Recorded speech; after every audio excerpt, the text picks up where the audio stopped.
Pro wrestling conspiracy theories. The Montreal Screwjob. Some people believe that Bret Hart's exit from the WWF in 1997 was an elaborate plan. But why do people think this? Because surely not. Well, there is the fact that almost the whole thing was caught on videotape for a behind-the-scenes documentary film that was later released independently of the WWE called Bret Hart Wrestling with Shadows. People find it hard to believe that in 1997, Vince McMahon would have allowed the business to have been exposed with such a documentary. Also, the fact that the only major thing from the night of Survivor Series 1997 that wasn't caught on camera was the backstage fight between Bret and Vince McMahon himself. Coincidence?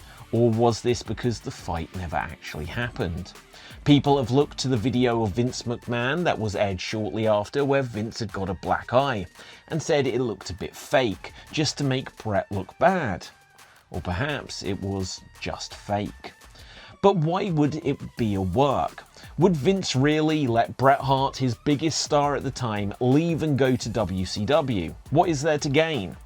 Well, that is a question that only adds to the conspiracy, as Vince didn't need to let that happen. Bret had agreed to a massive 20-odd year contract with the WWE just 1 year earlier, and it was Vince who reneged on the deal, and supposedly offered to help Bret get his massive contract that he then got in WCW. But why do this and lose your biggest star that would then help the competition?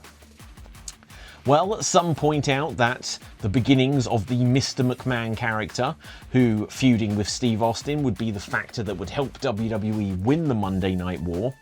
But people often forget that this Mr. McMahon character started to emerge having arguments against Bret Hart throughout 1997 on WWE TV. If Bret were to leave and eventually return to WWE, there would be a big money feud with Bret versus McMahon. Which actually is exactly what happened, although not until 2010. The conspiracy theory also points to the idea of Bret being something of an infiltrator or Trojan horse within WCW, while still secretly aligned to Vince. Arguably, Bret's WCW run was mostly a bit of a flop. Hate to say it, with Bret's large WCW contract just draining some money and resources from WCW, and him not helping move the needle to help the WCW, as Bret would call it, with his presence.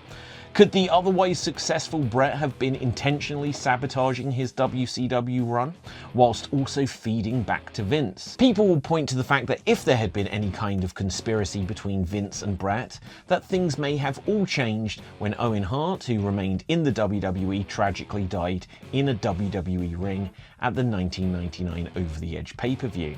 This, combined with Bret suffering a career-ending injury just over a year later, has meant that if there was ever an idea for Bret to return to the WWE, or there being any collusion, these events may have prevented us from knowing how things may have potentially played out. But what do you think? Personally, I don't believe in this conspiracy theory, but it's interesting to talk about. It is interesting nonetheless, and certainly stranger things have happened in pro wrestling. What if Bret had never got injured? What if Owen had never died? Do you think Bret would have returned to the WWE at some point? Could he have been a Trojan horse and then things just took a different direction due to real life circumstances?